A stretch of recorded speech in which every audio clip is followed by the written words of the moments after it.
The town of Pine Creek hadn't seen this many flags at half-mast since the mayor's funeral 5 years ago. Today was different, though. Today they were bringing home one of their own sons, who'd fallen on foreign soil. Staff Sergeant Thomas Hayes was coming home for the last time. Main Street had been transformed overnight. American flags hung from every lamppost. Yellow ribbons adorned the oak trees lining the courthouse square. The high school had canceled classes so students could line the streets as the motorcade passed. For a town of just under 5,000, the turnout was a testament to how deeply the community felt this loss. Lily Chen adjusted her camera lens as she stood on the corner across from Miller's Pharmacy. As the town's only full-time journalist, for the Pine Creek Gazette, she had covered everything from county fairs to corruption in the local police department, but this assignment hit differently. Thomas had sat 2 rows ahead of her all through high school.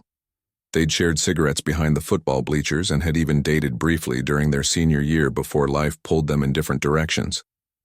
"They're saying 10 minutes. Out," said Pete, the newspaper's photographer, checking his phone. "Military escort just past the county line." Lily nodded, trying to maintain her professional composure. "Got the recorder ready?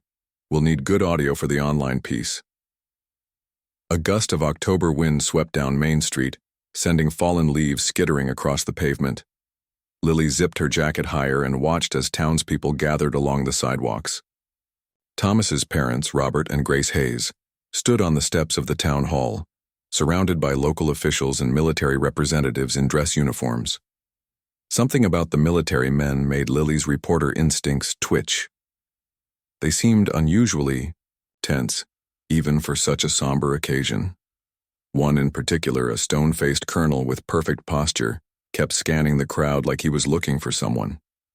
The distant wail of police sirens announced the approach of the procession. People straightened, conversations hushed, and hands moved to hearts or rose in salutes. The police cruisers came first, followed by the hearse bearing Thomas's flag-draped casket, and then a long line of vehicles with headlights on despite the mid-afternoon sun. As the hearse passed slowly, Lily took photos while fighting back tears. She had interviewed Thomas just last year when he was home on leave. "Third tour," he had told her over coffee at Diane's diner. "Hopefully the last one. Got plans after that." He had seemed different then, his eyes constantly moving, checking, exits, studying faces. When she'd asked about his experiences, he'd given the usual sanitized answers meant for civilians. But after his 3rd beer, he'd leaned in and said something that now echoed in her mind. "If anything happens to me over there, Lily, don't believe the official story. Not right away." She'd laughed it off at the time, chalking it up to the paranoia that combat veterans sometimes developed. Now watching his casket inch toward the funeral home, those words took on a new weight. The official report stated Thomas had died during a routine patrol when his vehicle struck an improvised explosive device. Heroic actions under fire. Saving fellow soldiers. The standard narrative of sacrifice that no one would question because questioning felt unpatriotic. The procession came to a stop in front of Hillside Funeral Home. 6 uniformed soldiers marched in perfect synchrony to the back of the hearse.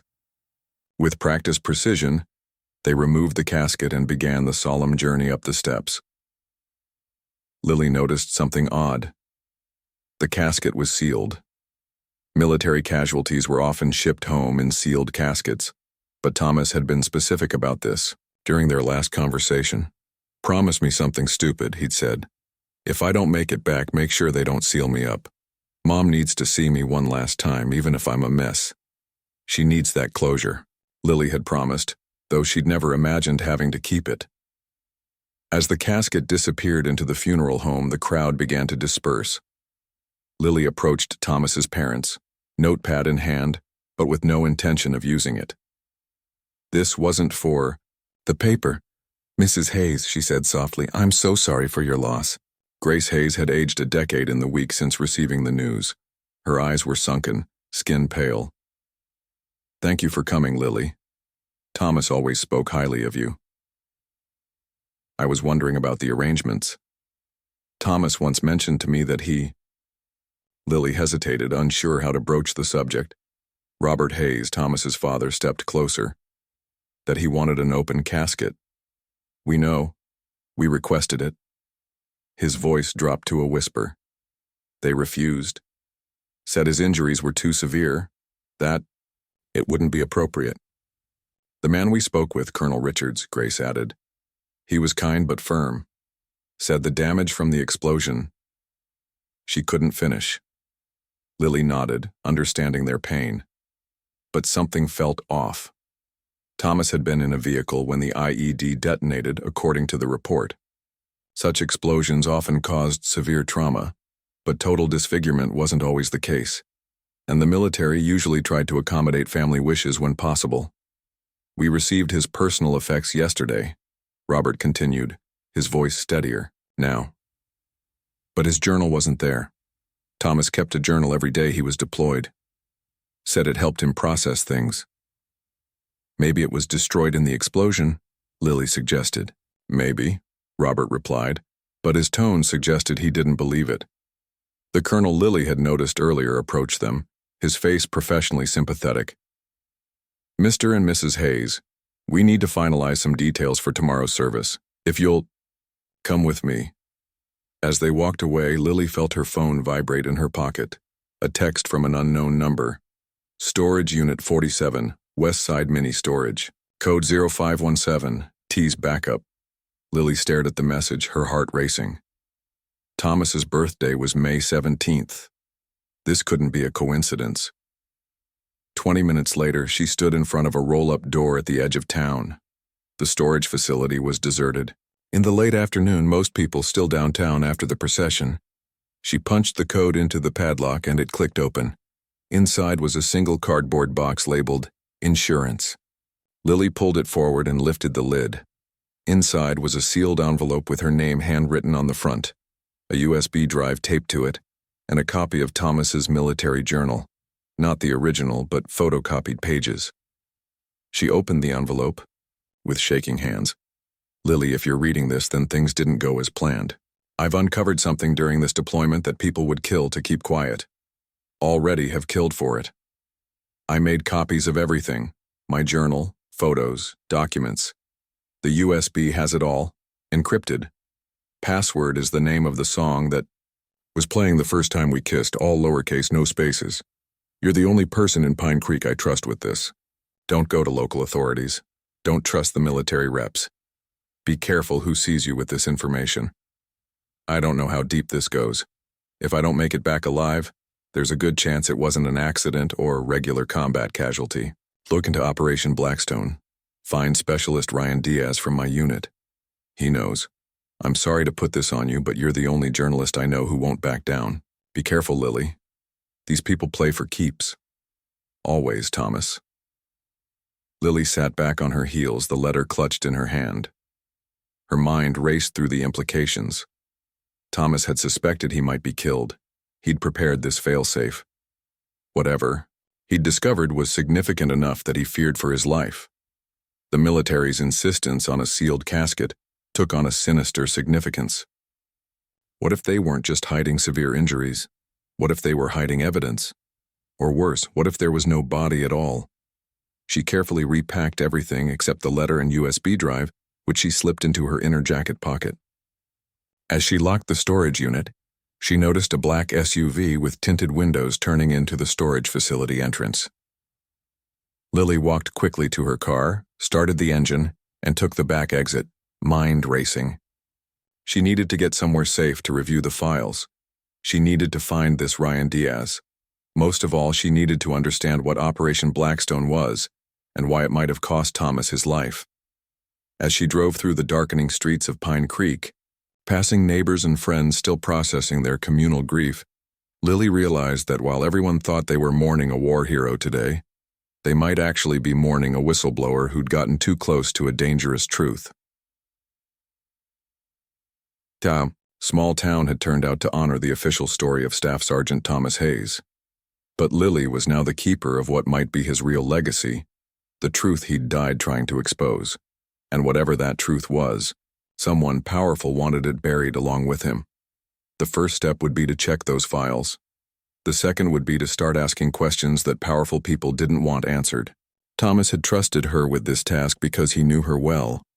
Once Lily Chen started digging for the truth, she wouldn't stop until she found it, no matter who tried to stand in her way.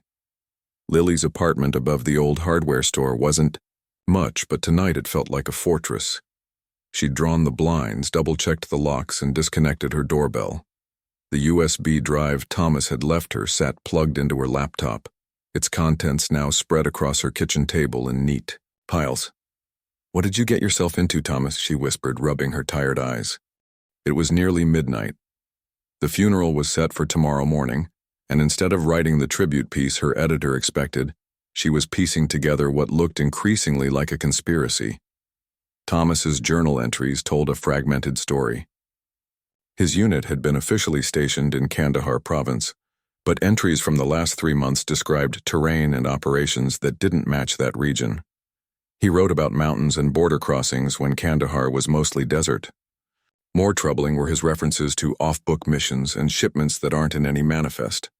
The USB drive contained dozens of photos, supply crates with serial numbers Thomas had circled, handwritten logs that didn't match official records, and GPS coordinates that placed him over 60 miles from where his unit was supposed to be.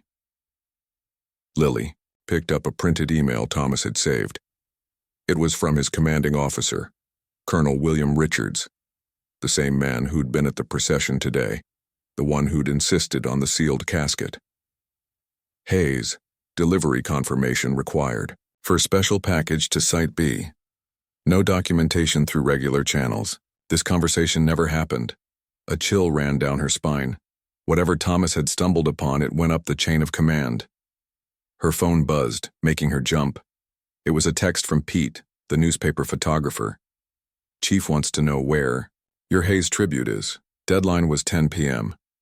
Lily texted back, "Working on it. We'll have it by morning." Family interview ran long. She hated lying, but something told her to keep this investigation close to the chest. Thomas's warning about not trusting local authorities echoed in her mind. She turned back to her notes. Thomas had mentioned a specialist, Ryan Diaz, who knows. Finding him was her next step. But how? She couldn't exactly call the military and ask for him. Lily opened her laptop and searched for Ryan Diaz along with Thomas's unit designation. Nothing useful came up. Then she tried social media, searching for profiles that might match. After an hour of digging, she found a locked profile with a profile picture of a soldier standing next to a Humvee. The banner image showed a group of soldiers, and she recognized Thomas among them. She sent a message request. "Friend of Thomas Hayes, need to talk. Urgent." While waiting, Lily returned to the photos. Several showed crates being loaded onto unmarked trucks. In one, a tarp had slipped, revealing what looked like missile components. Another showed Thomas standing near a building with a sign in Farsi. They weren't in Afghanistan at that point, but Iran. U.S. troops weren't supposed to be operating in Iran. Her phone buzzed again. Not Pete this time, but an unknown number. "Who's asking about Thomas?" Lily's heart raced. "A friend from home. He left something for me to find if anything happened to him." 3 dots appeared as the person typed, disappeared, then reappeared. "Not secure. Hayes mentioned you. Journalist, right? Call this number tomorrow, 2 p.m. Eastern. Payphone to payphone." The message included a phone number with a Virginia area code. "How do I know you're Diaz?" she typed back. Hayes had a tattoo of a phoenix on his right shoulder blade. Got it after his first tour. Said it was because he felt like he died over there and come back as someone else. Lily exhaled. Thomas did have that tattoo. Few people knew about it. "I'll call tomorrow," she replied. She spent the next hour organizing what she had learned. Operation Blackstone appeared to involve unauthorized missions into Iran. Thomas and his unit had been documenting illegal weapons shipments, possibly orchestrated by their own commanding officers. The weapons weren't being sent to U.S. forces, but to someone else. The documents didn't say who. At 2 a.m., exhausted but too wired to sleep, Lily finally turned to writing the tribute piece her editor expected. She wrote about Thomas's life, in Pine Creek, his high school football days, his community service. She wrote about his smile and his dreams for after the military. What she didn't write was a single word about how he died. She couldn't bring herself to repeat the official story she now doubted entirely. Just before dawn, she emailed the article and fell into a restless sleep at her desk. The morning brought gray skies and a light drizzle, fitting weather for a funeral. Lily dressed in black and tucked her recorder and a small notebook into her purse. Professionally, she was covering the funeral of a local hero. Privately, she was watching for anything suspicious. Pine Creek Community Church was packed beyond capacity. Townspeople stood along the walls and spilled out onto the steps. The mayor gave a speech about sacrifice and duty. Thomas's high school football coach told stories about his determination. Through it all, Colonel Richards and 2 other military officers sat ramrod straight in the front pew beside the Hayes family. The sealed casket sat at the front, draped with a flag, a portrait of Thomas in his dress uniform placed on an easel. Beside it, during the eulogy, Lily studied the military men. Their faces remained impassive, but she noticed Colonel Richards checking his watch repeatedly. They seemed impatient to get this over with. After the service, as people filed out toward the cemetery for the burial, Lily overheard a snippet of conversation between Richards and another officer. "Timeline's tight. We need to wrap this up and get back. Paperwork's already processed. After today, Hayes is officially history." The cold, administrative tone sent anger coursing through Lily. To them, this wasn't about honoring a fallen soldier. It was about closing a potential security breach. At the cemetery, she stood at a respectful distance, watching the military honor guard perform the flag ceremony with precise movements. As the bugler played taps, she noticed Thomas's sister Abby, standing slightly apart from her parents. Her face showed not just grief but confusion and anger. When the ceremony ended and people began to disperse, Lily approached her. "Abby? I'm Lily Chen from the Gazette. I was friends with Thomas." Abby nodded, wiping tears. "I remember. He mentioned, you sometimes. I'm so sorry for your loss. How are you holding up?" Abby glanced toward her parents, who were speaking with Colonel Richards. "Honestly, I don't know what to think anymore. None of this feels right." "What do you mean?" Lily asked carefully. "They won't let us see him. They rushed everything, and—" She lowered her voice. "Thomas called me 2 weeks ago. He sounded scared, Lily. He said if anything happened to him, I shouldn't believe it was an accident." Lily's pulse quickened. "Did he say what he was afraid of?" "No, but he mentioned keeping records of everything. Said he'd made copies." Abby looked directly into Lily's eyes. "Did he contact you too?"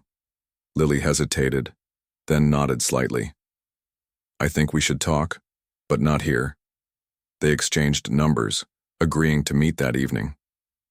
As Abby walked back to her parents, Colonel Richards watched the interaction with narrowed eyes. Lily checked her watch. It was nearly 1 p.m. She needed to find a payphone for her call with Diaz, but those were increasingly rare these days. After some thought, she remembered the old bus station on the edge of town still had one. As she walked to her car, she felt eyes on her back. Turning, she saw one of the military officers photographing her with his phone. When he noticed her looking, he quickly put the phone away and turned as if admiring a nearby headstone. They were watching her, which meant Thomas had been right. Whatever he'd discovered was big enough that people were willing to kill for it. And now those same people knew she was asking questions. Lily got into her car and locked the doors, hands shaking slightly as she started the engine. The path to the truth about Thomas's death was becoming clearer, but also more dangerous. In 1 hour, she would speak with Ryan Diaz, and she suspected that conversation would change everything.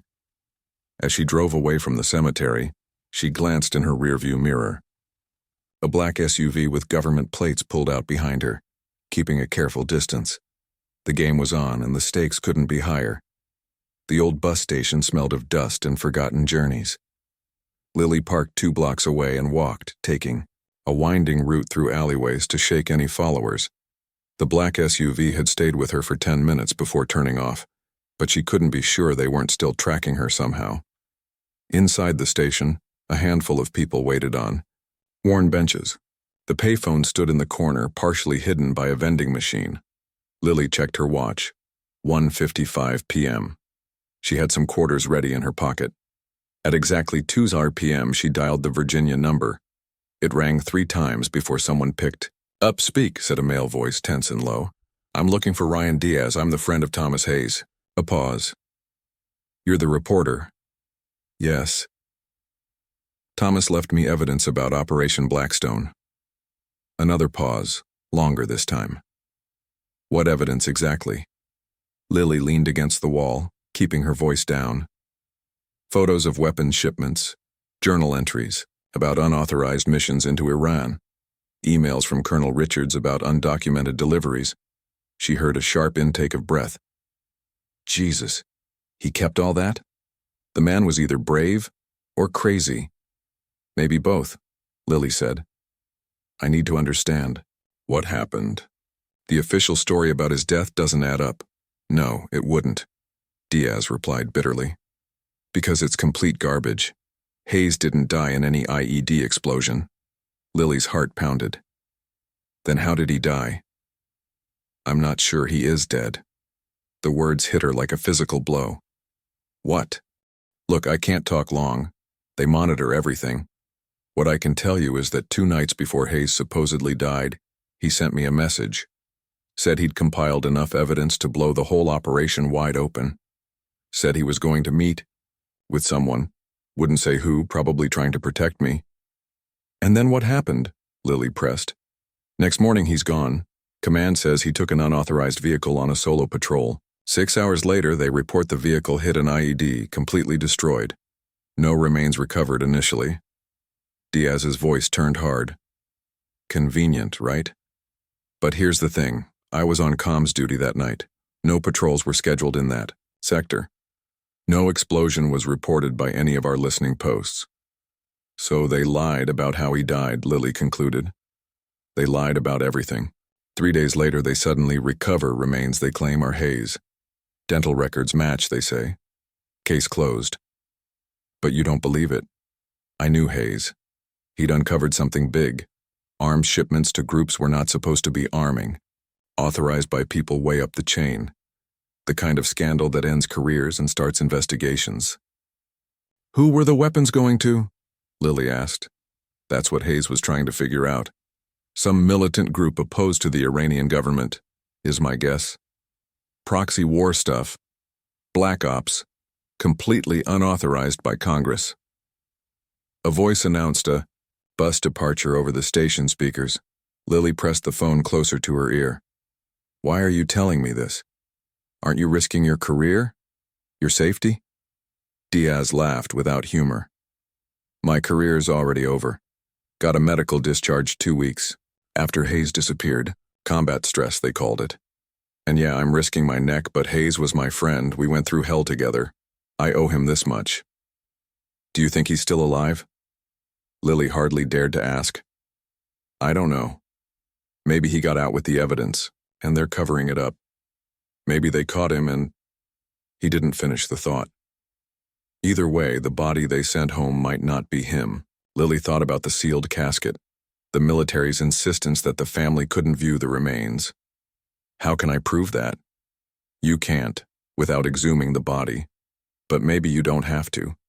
The key is finding who Hayes was meeting that night. He'd made contact with someone he trusted enough to share what he'd found. Any idea who?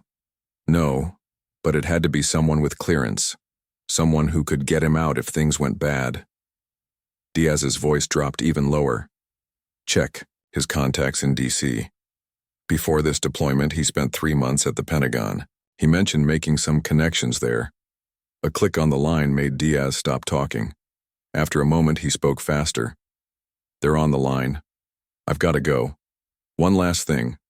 There's a data stick hidden in Hayes's locker back at his parents' house. He told me about it once. Inside his high school football trophy hollowed out the base. If it's still there, it might have what you need." "Wait," Lily started, but the line went dead.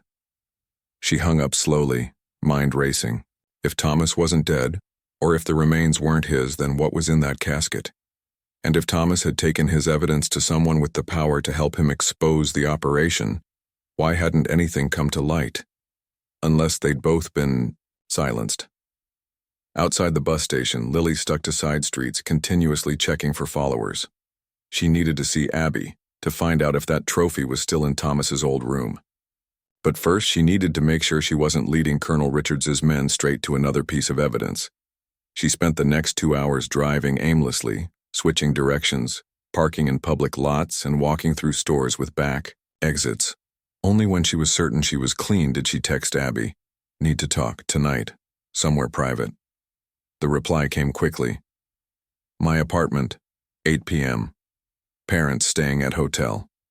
At 7:50 p.m., Lily parked a block from Abby's apartment building and walked the rest of the way, hood up against the light rain that had started again. The building was a converted warehouse with high ceilings and large windows. Abby buzzed her up to the 3rd floor. When the door opened, Lily was shocked at the transformation in Thomas's sister. The makeup and carefully styled hair from the funeral were gone. Abby's eyes were red-rimmed but alert, her posture tense with purpose rather than just grief. "Come in," she said, checking the hallway before closing and locking the door.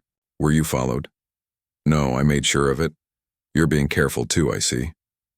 Abby led her to a living room where papers were spread across a coffee table. "After we talked, I started going through Thomas's things from storage. Found some interesting stuff." Lily scanned the documents. Bank statements, travel receipts, a notebook filled with names and phone numbers. "What am I looking at?" Thomas made 3 trips to Washington in the months before his deployment. Officially, he was there for training. "But look at these." Abby pointed to hotel receipts. "He stayed 2 extra days each time, paid out of his own pocket. And these phone calls?" She indicated highlighted numbers on his phone bill. "All to numbers in D.C. government offices." "He was meeting someone," Lily murmured. "Someone official." "Exactly. And there's this." Abby handed over a photo. It showed Thomas standing next to an older man in a civilian suit outside what looked like a government building. Their faces were serious, their posture suggesting a conversation of some importance. "Who's that?" Lily asked. "I'm not sure, but I found something else." Abby went to a box in the corner and pulled out a tarnished football trophy. "You remember this, state championship senior year?" Lily nodded. Thomas scored the winning touchdown. Abby turned the trophy upside down and twisted the base. It came loose, revealing a hollow space inside. From it, she extracted a small metallic object, a dog tag on a chain. "This isn't Thomas's," she said, handing it to Lily. "The name's wrong." Lily examined it. Instead of Thomas Hayes, the dog tag read Simon Blackwood. "Blackwood," Lily repeated. "Like Blackstone?" "Maybe. There's something else strange, too. Look at the blood type. Thomas was O positive. This says AB negative." Lily's mind whirled with possibilities. "Abby, did your parents request the military medical records for the remains?" "Yes, but they were heavily redacted. Cause of death, details of injuries all blacked out. Just the bare confirmation that dental records matched." "Dental records can be faked," Lily said quietly, "especially by people with the resources of the military." They looked at each other, the implication hanging in the air. "We need to know who's in that casket," Abby finally said, "and we need to find this Simon Blackwood." Lily nodded, taking a picture of the dog tag with her phone. "I'll run the name through my newspaper's databases, and I have a contact at the county clerk's office who might help us get an exhumation order, but we'd need solid grounds." "We could say we suspect a military cover-up," Abby suggested. "Without more evidence, they'd shut us down in a heartbeat. We need to find Blackwood first or identify the man in this photo." Abby's phone buzzed. She checked it, frowning. "It's Mom. They're at the house picking up some things and there are men there, military men, asking questions about Thomas's personal effects." Lily stood up quickly. "They're looking for the evidence. We need to move fast." "Where do we start?" "Washington," Lily decided. Thomas was working with someone there, and whatever Operation Blackstone involves, the orders came from D.C. "I want to come with you," Abby said firmly. "He was my brother." Lily studied her for a moment, then nodded. "Pack a bag. Only essentials. We leave tonight. As Abby went to her bedroom to pack, Lily stared at the photo of Thomas and the unknown man. Washington was a city of power, secrets, and danger, but it was also where the truth about Thomas Hayes, and whether he was really in that casket, would be found. She just hoped they'd live long enough to discover it. The 7-hour drive to Washington, D.C. passed mostly in silence. Lily and Abby took turns at the wheel, stopping only for gas and coffee. They'd left Pine Creek shortly before midnight, after Abby had received another troubling call from her parents. They went through everything she'd told Lily, her voice shaking with anger. Thomas's books, his closet, even tore up the floorboards in his old room. Mom said they had some kind of official paper, but they wouldn't let her read it. Just kept saying it was a matter of national security. Now, as dawn broke over the Virginia countryside, Lily glanced at Abby in the passenger seat. She'd finally fallen asleep, her head resting against the window. The grief and confusion of the past few days showed in the dark circles under her eyes. Lily's own exhaustion was catching up with her. The adrenaline that had carried her through the initial discoveries was fading, leaving behind a hollow anxiety. What exactly were they driving toward? If Thomas really was alive, where was he? And if the military was willing to fake a soldier's death to cover up illegal operations, what would they do to a small-town journalist and a grieving sister asking too many questions? As they approached the outskirts of D.C., Lily gently woke Abby. "We're almost there. We should figure out our first move." Abby straightened, immediately alert. "I've been thinking about that. The man in the photo with Thomas. We need to identify him. I tried running a reverse image search last night while you were packing. Nothing came up." "Then we go with what we know for sure," Abby said firmly. "Thomas made calls to government offices. The numbers are on his phone bill. We start there." Lily nodded. "And we look for Simon Blackwood. That dog tag is our strongest lead." They checked into a modest hotel near DuPont Circle, paying cash. In their room, Lily set up her laptop while Abby arranged the evidence they'd brought. Thomas's phone records, the mysterious dog tag, photos from the USB drive, and copies of his journal entries. "First thing," Lily said, opening a secure browser, "let's see what we can find about Blackwood." A basic search yielded nothing useful. Too many Simon Blackwoods in the world. Adding military narrowed it down, but still no obvious matches. Then Lily tried Simon Blackwood Pentagon. A single result appeared. A brief mention in a 5-year-old news article about defense contract oversight. The article quoted a Dr. Simon Blackwood, Defense Department analyst, who had raised concerns about certain weapons development programs. "Defense Department," Abby murmured. Could he be Thomas's Washington contact? Possibly. But why would Thomas have his dog tag? Lily dug deeper, searching government directories and professional networks. Finally, on an archived page from a defense industry conference, she found a photo. A middle-aged man with gray hair and glasses labeled as Dr. S. Blackwood, DOD. "That's him," Abby pointed at the screen. "That's the man in the photo with Thomas." Lily's pulse quickened. So, Thomas was meeting with a Defense Department analyst who had previously blown the whistle on contract issues. That fits with what Diaz told us about weapons shipments. Can we find his current information? Where he works now? Lily tried several more searches. Nothing recent. It's like he disappeared from public record about 3 years ago. Or was removed, Abby said grimly. They spent the next 2 hours calling. The numbers from Thomas's phone records using a prepaid phone they'd purchased on the drive. Most led to general office lines for various departments within the Defense Department and State Department. Without knowing who Thomas had spoken to, they were at a dead end. Frustrated, Lily leaned back in her chair. We need another approach. Abby had been quiet for several minutes, staring at the dog tag. You know what's bothering me? Why would Thomas have Blackwood's dog tag? These are personal items. Soldiers don't just give them away. Unless... Lily's eyes widened with a sudden thought. Unless Blackwood is dead. Or wanted someone to think he was. Like Thomas, Abby whispered. What if the same thing happened to Blackwood?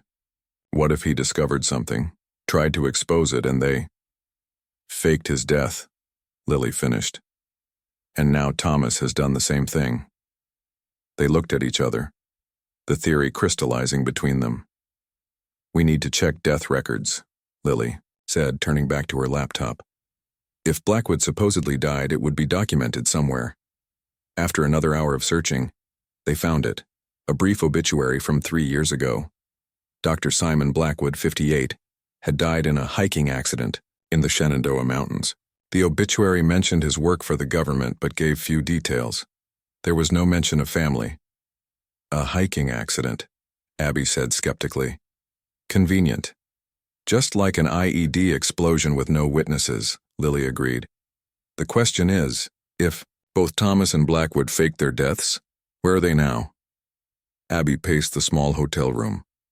Thomas always said if things ever got really bad, he had a fallback plan, a place to go. He never told me where, but he said I'd know how to find him if I needed to. Did he leave any clues? Any place that was special to you both?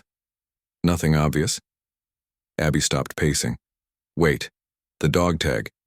Why leave that specific item for me to find? There must be something about it. Lily picked up the metal tag, examining it closely. The front showed Blackwood's name, rank, and blood type.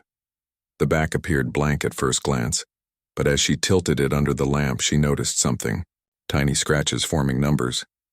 There's something here, she said, grabbing her phone to take a close-up photo. When she enlarged it, the scratches became clear. 38.7844, 78.2947. Coordinates, Abby breathed. Latitude and longitude. Lily quickly entered them into a mapping application. Shenandoah National Park, eastern slope of Hawksbill Mountain. Where Blackwood supposedly died, Abby said. It has to be their meeting point or a safe house. It's about 2 hours from here. Lily checked the time. If we leave now, we can get there before dark. They repacked quickly, leaving most of their evidence locked in the hotel safe. As they headed back to the car, Lily noticed a black sedan parked across the street. 2 men in suits sat inside, apparently watching the hotel entrance. Don't look, she whispered to Abby. But I think we've got company. Government? Maybe. Let's not find out. Lily led them through a side exit, circling the block to approach their car from another direction. The sedan remained stationary, its occupants seemingly unaware they'd left.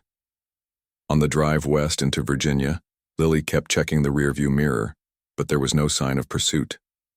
The highways gradually gave way to country roads, and finally, to the winding mountain passes of Shenandoah National Park.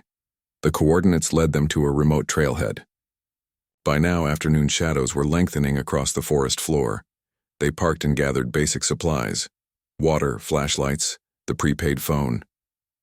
The spot should be about a mile up this trail, Lily said, studying the map on her phone.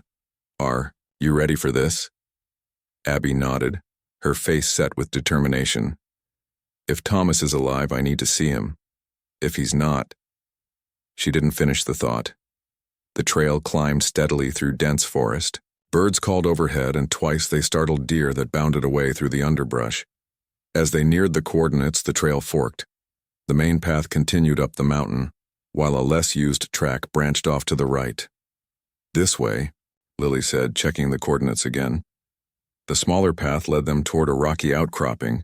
As they rounded a bend, they saw it. A small cabin nestled against the mountainside, nearly invisible among the trees. They approached cautiously. The cabin appeared deserted. No smoke from the chimney, no lights visible through the windows.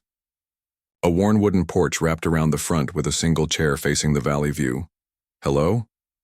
Abby called out, her voice echoing slightly in the mountain air. No response. They climbed the porch steps, floorboards creaking underfoot. The door was locked, but as they peered through the windows, they could make out sparse furnishings inside: a table, chairs, a wood stove. Look, Lily pointed to a small symbol carved into the doorframe, a phoenix, identical to Thomas's tattoo. He's been here, Abby whispered, running her fingers over the carving. Thomas was here. A twig snapped in the forest behind them. They both turned sharply, A figure emerged from the trees, a man with a rifle held casually at his side. Not Thomas, but older. Gray hair, glasses, weathered face. "Dr. Blackwood?" Lily ventured. The man regarded them steadily. "You shouldn't be here. How did you find this place?" "Thomas Hayes left us the coordinates," Abby said, stepping forward. "I'm his sister." Something shifted in the man's expression.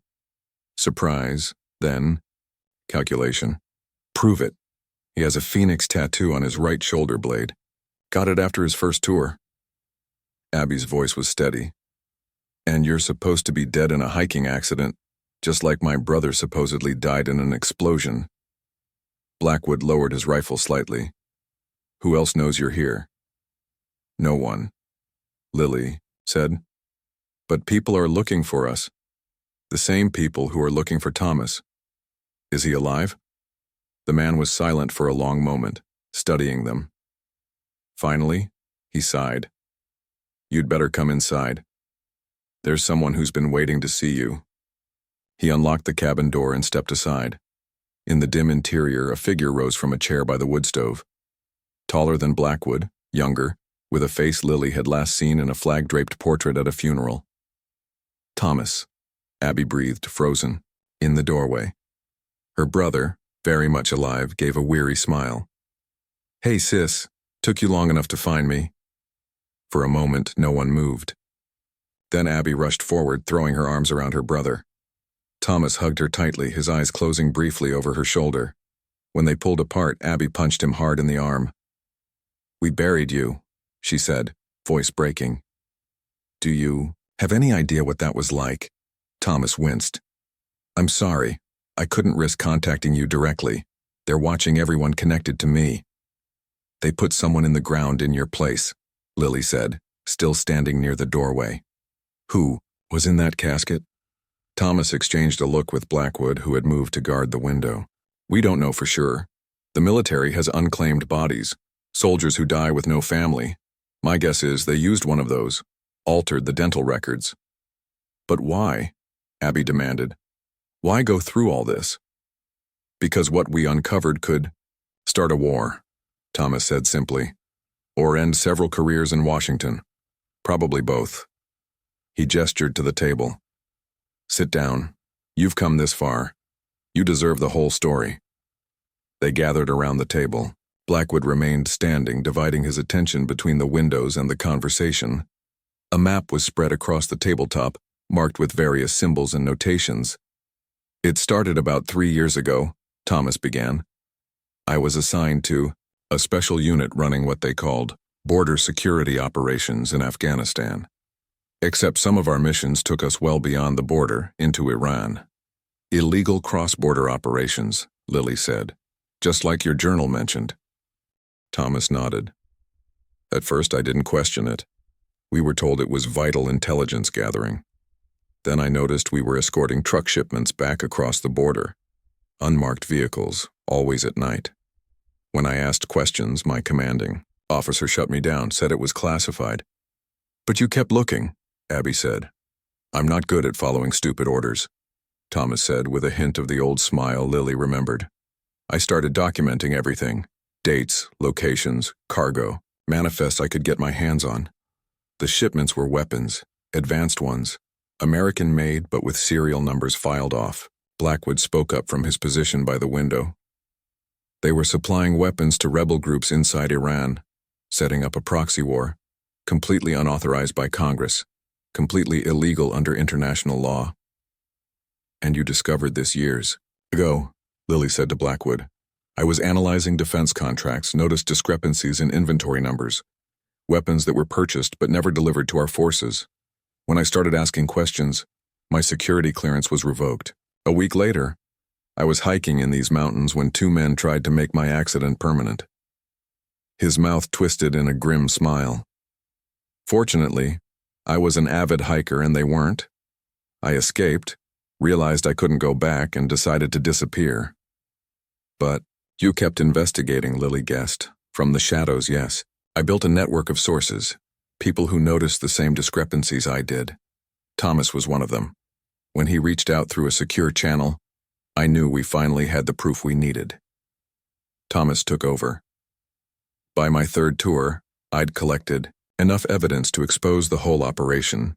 Names, dates, locations, photographs. The weapons were going to groups that were classified as terrorist organizations by our own State Department.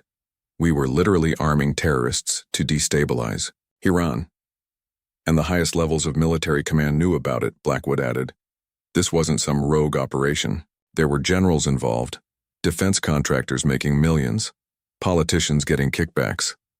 So you faked your death too, Abby said to her brother. Thomas nodded. I set up the evidence cache in Pine Creek, made sure Diaz knew how to contact Lily if anything happened to me. Then I reached out to Blackwood, arranged to meet. The night before that meeting, Colonel Richards came to my quarters, asked some pointed questions about my recent activities. I knew they were onto me. So you disappeared that night, Lily said. Left camp, made it look like I'd taken a vehicle on patrol. By the time they reported the fake IED explosion, I was already across 2 provincial borders, headed to the extraction point Blackwood had arranged. And now what? Abby asked. You just hide in the mountains forever while Mom and Dad think you're dead? Pain flashed across Thomas's face. It won't be forever. We're building a case that's too big to bury. Evidence that will force an investigation even the Pentagon can't stop. Lily leaned forward. That's why I'm here, isn't it? You need a journalist. We need the right journalist, Blackwood corrected. Someone who can't be bought or scared off. Thomas said you were that person. Lily felt the weight of their trust, the enormity of what they were asking. This story could put targets on all our backs. They're already there, Thomas said quietly. The moment you started asking questions about my death, you were on their radar. That's why we left the trail of breadcrumbs, to bring you here on our terms, not theirs. A sudden realization hit Lily. The storage unit, the USB drive, you wanted me to find those things. Thomas nodded. I needed you to understand what was at stake before you came looking for me. Needed to know you believed in the story enough to follow it even when it got dangerous. And now we need your help to bring it home, Blackwood said. We have the evidence but no platform, no credibility. 2 dead men can't exactly hold a press conference. What exactly do you have? Lily asked. Thomas reached under the table and pulled out a laptop. Everything. Shipping manifests proving weapons diversions. Classified orders for cross-border operations. Banking records showing payments to shell companies owned by defense officials. Video testimony from 3 other soldiers who witnessed the shipments but are too scared to come forward publicly. And this, Blackwood added, removing a small device from his pocket. A flash drive with the encryption keys to a Department of Defense database that proves they knew these weapons were going to designated terrorist groups. I downloaded it the day before my accident. We need to release everything at once, Thomas explained. Too big to deny, too detailed to dismiss as conspiracy theories. Multiple outlets, multiple formats, and we need someone we trust to write the core story. Lily's mind raced through the implications. This wasn't just a military scandal. It was evidence of a shadow war, run by people who had already demonstrated they'd kill to keep it secret. If I do this, she said slowly, how do we keep everyone safe? Not just us, but my editor Abby, your parents? We've thought about that, Blackwood said. We have a plan to bring Thomas back from the dead, so to speak. But first, the story needs to break. What do you mean, bring him back? Abby asked. Once the story is public, we contact the FBI directly, not military investigators, Blackwood explained. We turn ourselves in as protected whistleblowers with evidence of crimes committed by military leadership. The story provides pressure for them to handle it legitimately. And the body in the casket? Lily asked. Thomas looked grim. We'll have to force an exhumation, prove it's not me. That part won't be easy for Mom and Dad. Abby shook her head.